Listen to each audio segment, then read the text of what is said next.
Gdje je problem? U glavi, vidite, ne? To je problem. Tako da forsat nekakve izlaske sada, to treba reći u facu kojiš. U tom je problem.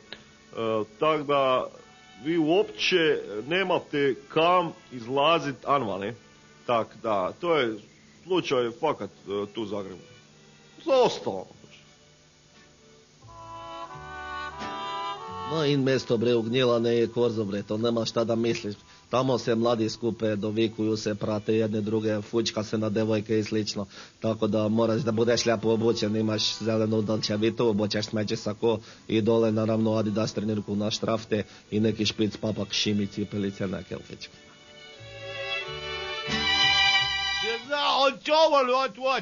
In mjesto je gospodinu Kleinu tamo gdje je živa muzika. Pa ko bar to takva? On voli živu muziku i žene voli. A kad hoće malo I trebe, dobre. A će hoću čucacu? On voli kad ima treba, dobri, onda živa muzika. A puku neću sad mu. Živu muziku najviše voli gospodin Klein.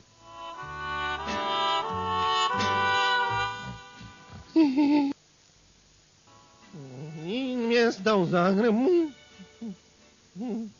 u gradskim parkovi, možeš se sjesti na kupu, a možeš uhvatiti i neku curu.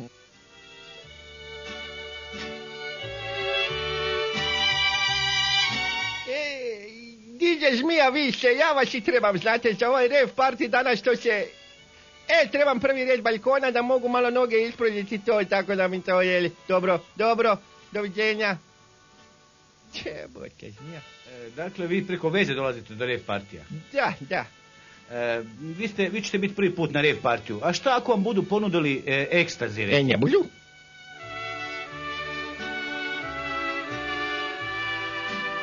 Gospodin ministre, koje je vaše ovako in mjesto, recimo u Zagrebu?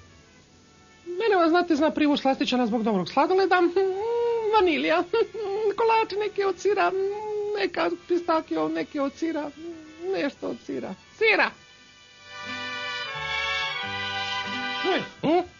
Kažu mladi in mjesto, pa šta in mjesto, pa šta? Pa, gledajte, in mjesto je ono kad recimo, pa ne znam nija šta je in mjesto, ali računam, in mjesto, recimo in mjesto, stojiš vani, uđeš unutra i onda si in. A ako nisi ušao, onda si out, znači ako si ušao unutra, onda si in, a ako nisi ušao, šta onda možeš, onda si out, onda nisi unutra, onda si, onda da.